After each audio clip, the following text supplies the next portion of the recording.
Hello friends, hope you all are doing fantastically well. Today's video is on the Lucknow Pact, a very important event in the making of Pakistan. Now today is going to be a requested video. This request came to me from Sani Zainab, so I hope Sani you are watching this video and kindly give me your feedback. Today let's study about the Lucknow Pact. The Lucknow Pact was signed in the year 1916 and it was a set of joint demands that the Hindus and the Muslims had come forward with. It's very significant part in history. Why? Because the Hindus and the Muslims they were unified here.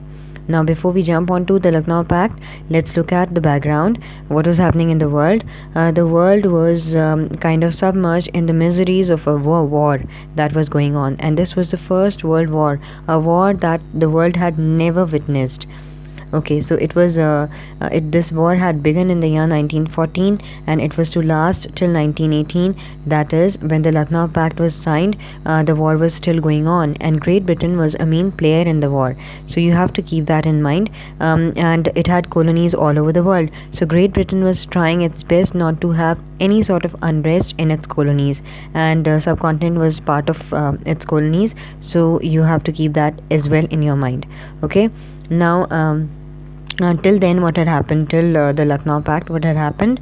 Partition of Bengal had been annulled or cancelled in 1911, and there was a brutal massacre of the Muslims that took place at Kanpur.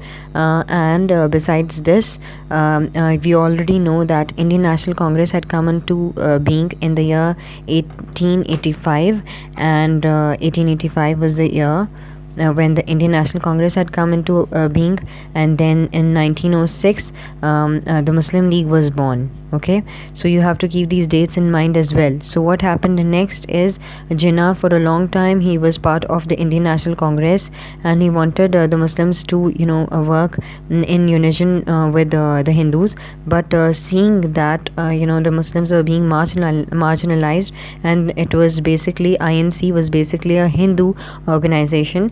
So he joined the Muslim League in the year 1913, but his far-sightedness had revealed to him that the benefit of both the communities rested in working together in unison. So he kept on pressurizing and insisting on both the leagues, both the organizations working together.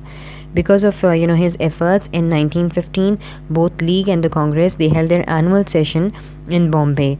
Now today it's called as Mumbai. Okay, so don't get confused. This is Mumbai, but at that time it was called as Bombay.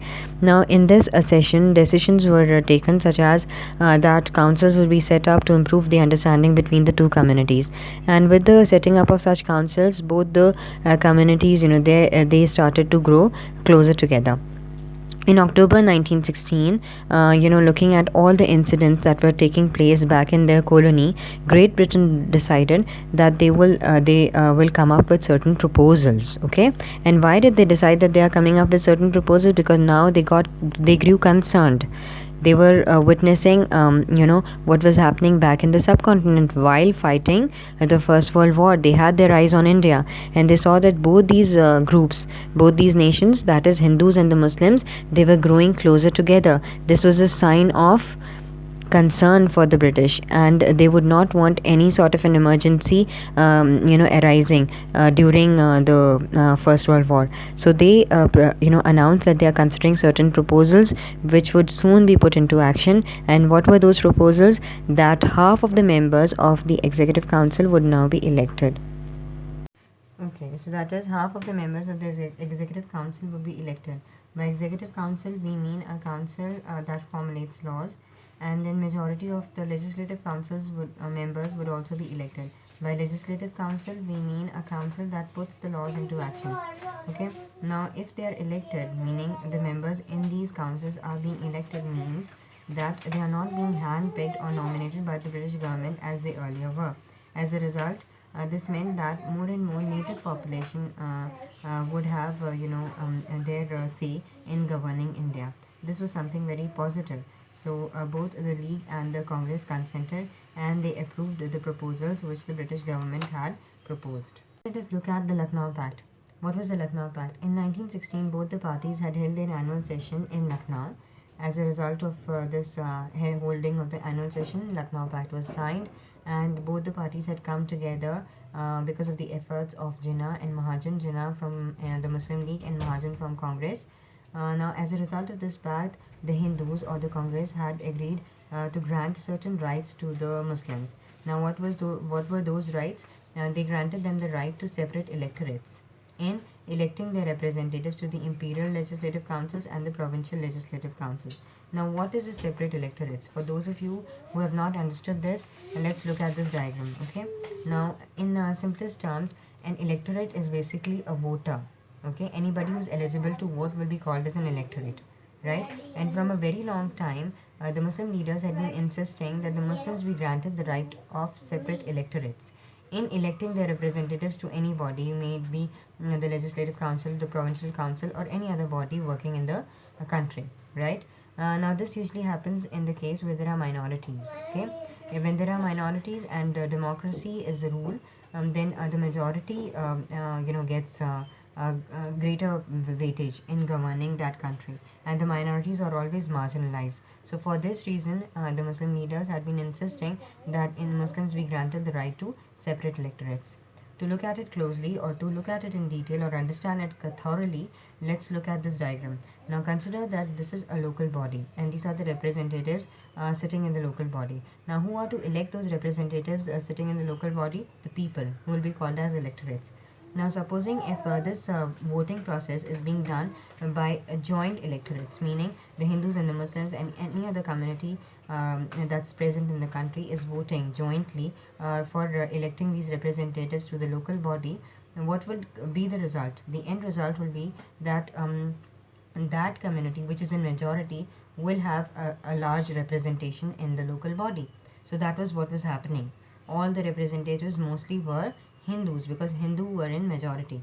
But since the Muslims had been demanding for separate electorates, what would happen as a result of separate electorates? Meaning that supposing if these seats were reserved for the Muslims, now the Muslims only electorate, or a Muslim voter would elect his or her own representative to these seats. Now, what would be the end result? The end result would be that Muslims would be nominated or elected on these seats alone, and Hindus would be elected to on the seats which were reserved for them. As a result, they will have a proper share in governing India. The Muslim voters will elect Muslim representatives, and Hindu voters will elect Hindu representatives. I hope this has become clear. So, by this, act, that is the Lucknow Pact, the Hindus had granted Muslims the right to separate electorates. However, keep that in mind that in 1909, when the monumental reforms were, introduced by the British had already granted Muslims the right to separate electorate, which was not acceptable by the Hindus or the Congress at that time. So it was only in Lucknow Pact when they finally agreed to grant the right to separate electorates to the Muslims. Another thing that they agreed upon was now Muslims would be given around one third of the seats in the council, despite the fact that the Muslims were in minority. You have to keep that in mind that the Muslims were not numerically in strength, but now they were to be given around one third of the seats in the councils. Now, another thing that they agreed on was that no act affecting any community will be passed unless three-fourths of that community's members on the council supported it. This means that supposing an act is being passed, okay, and this is the local body that is passing that act. Now, if it is being passed against or regarding a community, that is the Muslim community, all right, I'm just giving you an example. Now, unless three-fourths of this community's members supported the act, that act would not be passed. If three-fourths of this community's members are supporting that act, only then that act would be passed. Okay, so I hope this has become clear. Now, moving on to some of the joint demands made by the Hindus and the Muslims to the British as a result of this Lucknow. Okay, so the common demands that were presented by the Hindus and the Muslims to the British included that the number of elected seats on the councils should be raised or increased. They were demanding, the Hindus and the Muslims were demanding that the elected seats on the councils have to be increased. Again, look at the word elected, okay? So this is different from selected. Earlier, all the members in the councils were mostly handpicked by the British government. So that meant that the British were having a greater say in governing India. But now they wanted more representation in governing India. So that is why they wanted more elected seats. Then motions were passed. If motions were passed by majorities in the councils, they would stand binding on the British.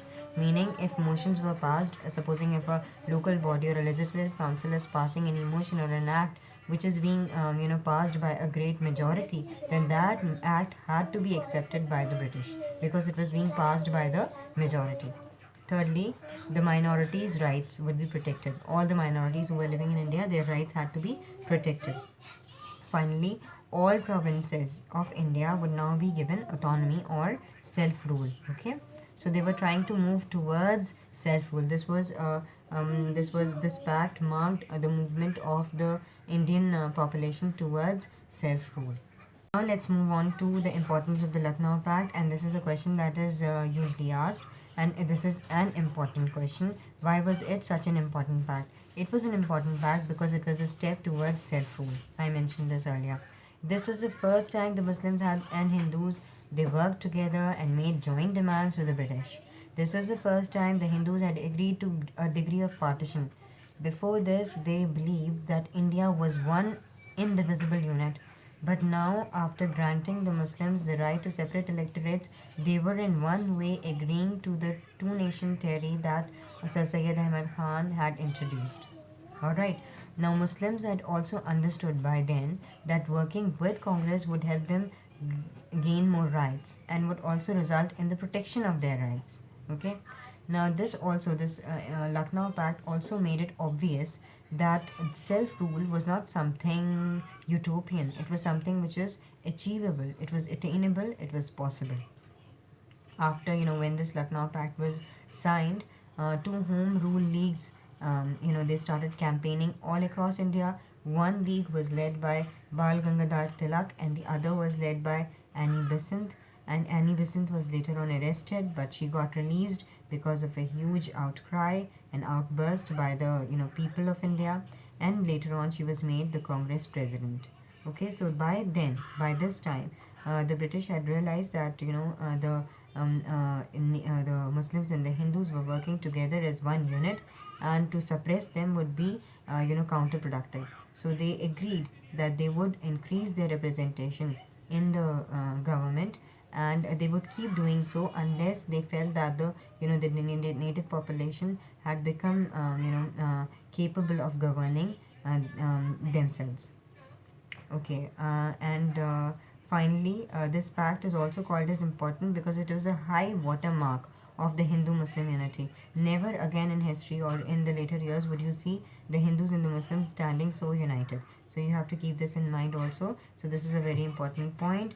But this unity was very short-lived because after this we'll see the Khilafat movement, and we'll also see the Amritsar massacre, which resulted in dividing the Muslims and the Hindus forever, and communal and they now stood as separate communities. With this, we come to the end of today's discussion. I hope it was clear, and if you found it beneficial, please do subscribe to my channel, give me a thumbs up, and also share it with your friends. Thank you so much for watching. So till my next video, I am Nida Umar signing off. Take care. Bye bye.